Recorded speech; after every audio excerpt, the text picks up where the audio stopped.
Okay, good morning, everyone. Today we are going to learn what is the inverse of an exponential function. So yesterday I gave you some homework that you had to do. So I gave you several problems you had to graph. So just to review, I gave you the function f of x is equal to 3 raised to the x is an exponential function. And I told you to graph that function using values of -3, x is -3, -2, -1, 0, 1, 2, and 3. 3 to the -3 is 1 over 27, and then 3 to the -2 is 1 over 9, and 3 raised to the -1 is 1/3. 3 to the 0 is 1. 3 raised to the first is 3. 3 squared is 9. And then 3 to the third is 27. Okay, so that was the exponential function. And then I told you to graph the inverse function for that exponential function out. You didn't know at the time what that inverse function was, but nonetheless you could graph it. So remember, to graph the inverse function, all you had to do was switch the x and y's. So for the inverse function, the input now is 1 over 27. That was the output from 3 raised to the x. 1/9, 1/3, 1, 3, 9, 27. And then the output for the inverse function was the input for the function 3 raised to the x. So -3, -2, -1, 0, 1, 2, 3.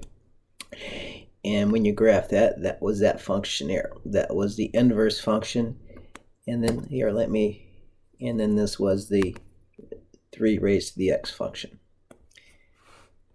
And as you can see, those two functions are symmetric with respect to the line y is equal to x.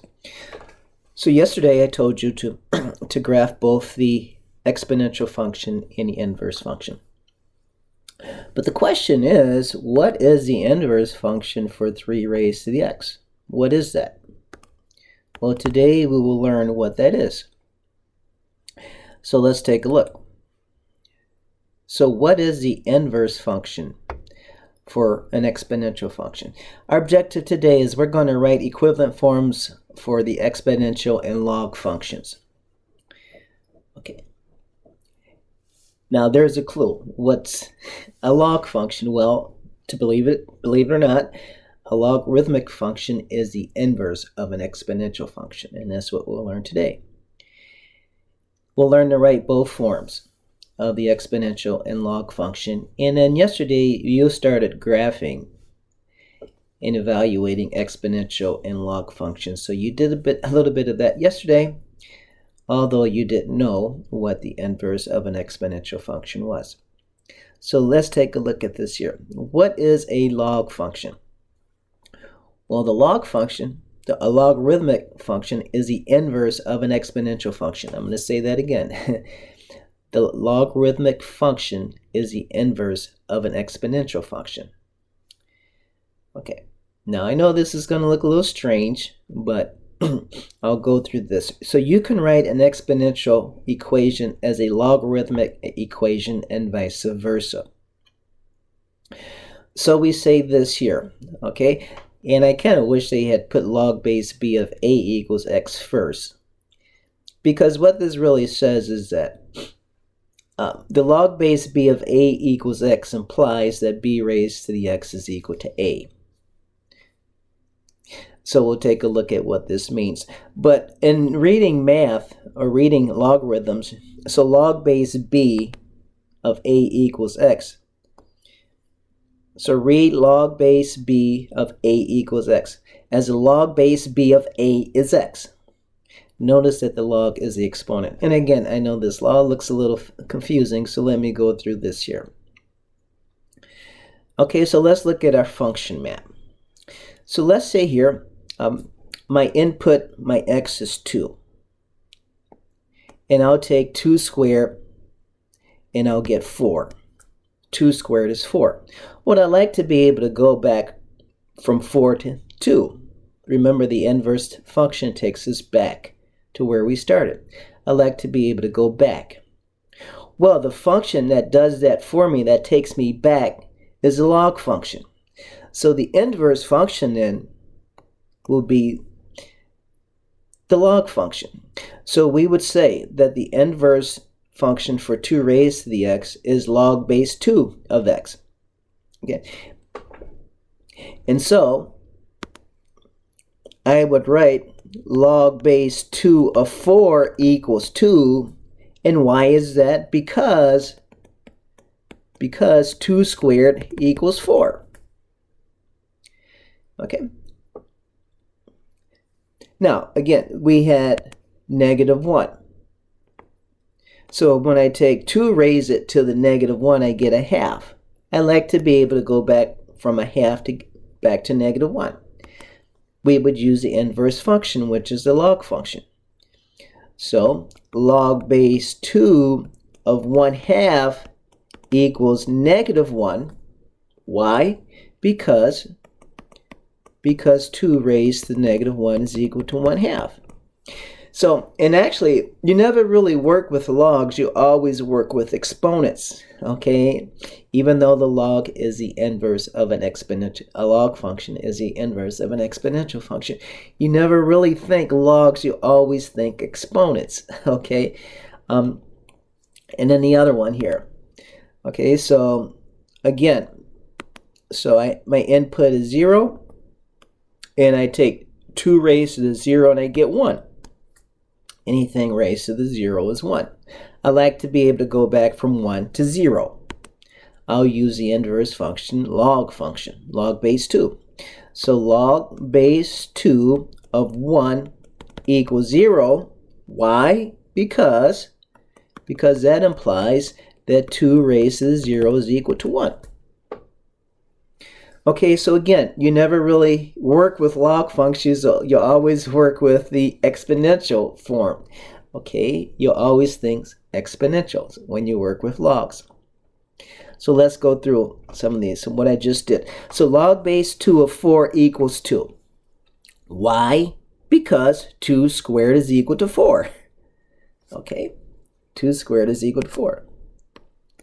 Log base 2 of 1/2 equals -1. Why? Because 2 raised to the -1 is equal to a half.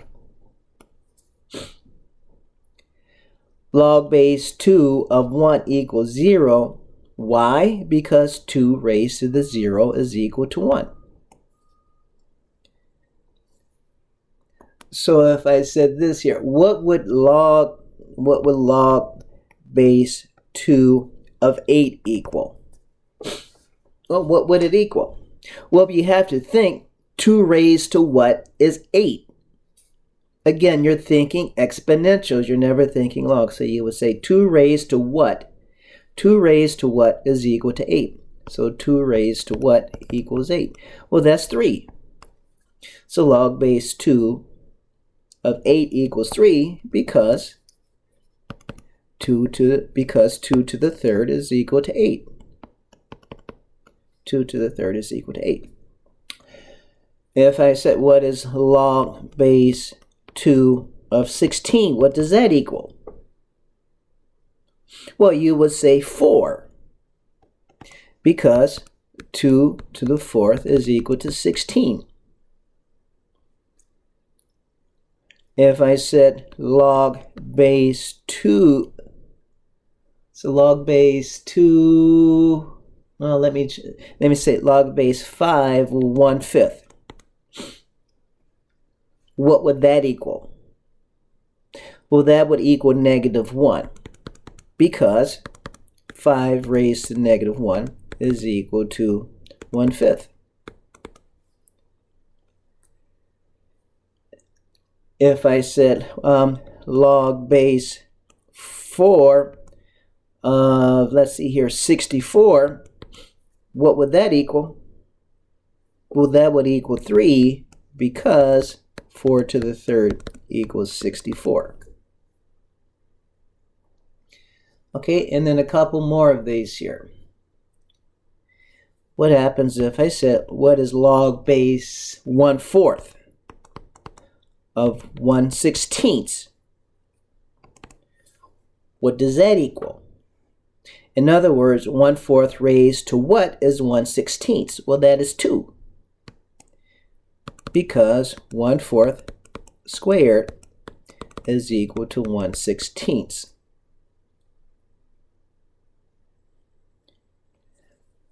If I said log base 1/3 of 27, what is that?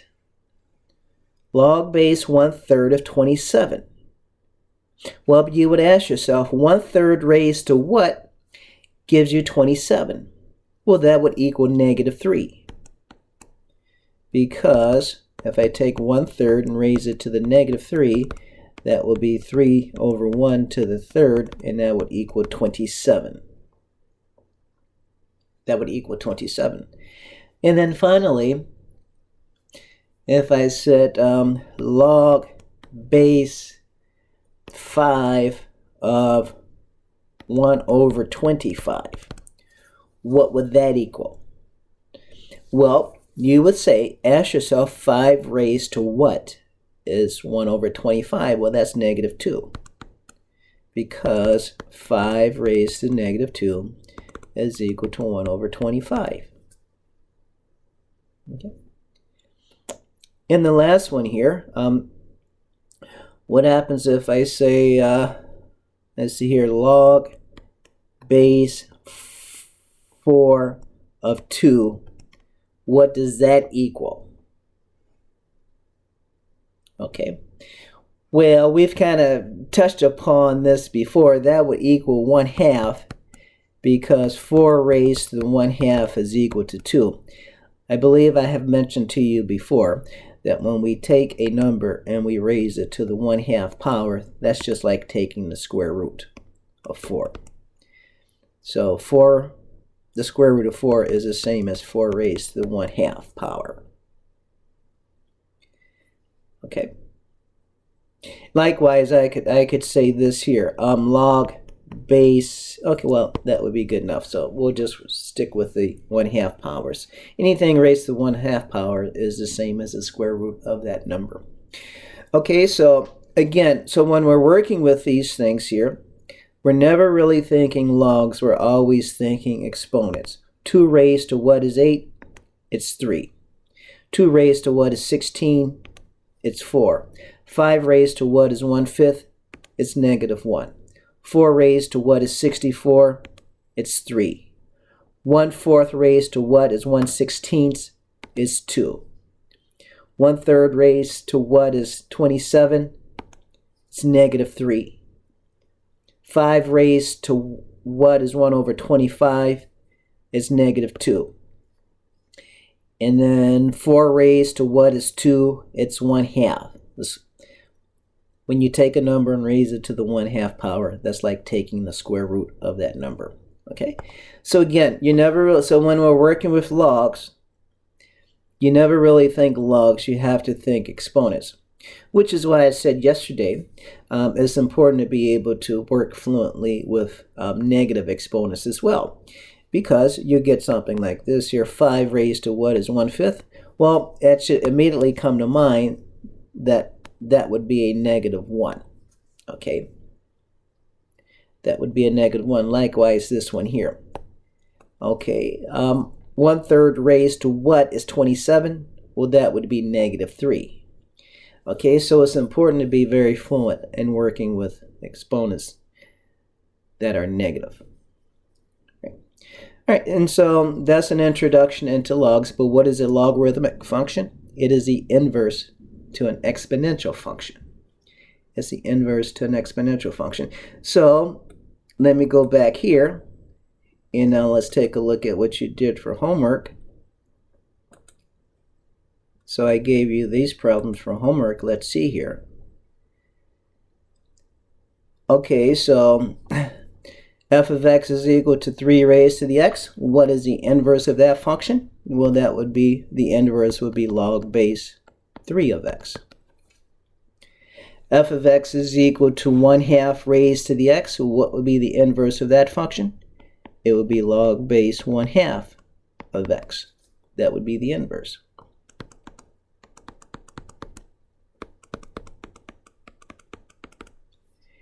And then f of x is equal to 4 raised to the x. What would be the inverse of that function? that would be log base 4 of x. So the key point, and we need to be able to understand that key point to solve equations, because algebra is all about solving equations. Okay, that the log function is the inverse of an exponential function, or an exponential function is the inverse of a log function.